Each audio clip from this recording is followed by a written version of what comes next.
আসসালামু আলাইকুম, সবাই কেমন আছেন?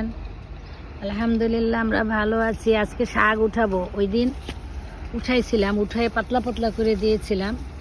আজকে আবার যেগুলো বড় হয়েছে সেগুলো উঠাবো। তো দেরি হয়ে গেছে মনে হয় শাকগুলো উঠানো।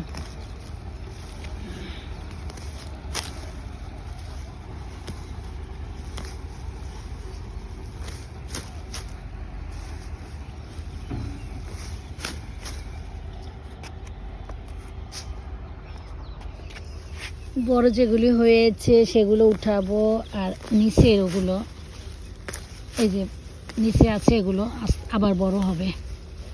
একবার উঠানো হয়েছে,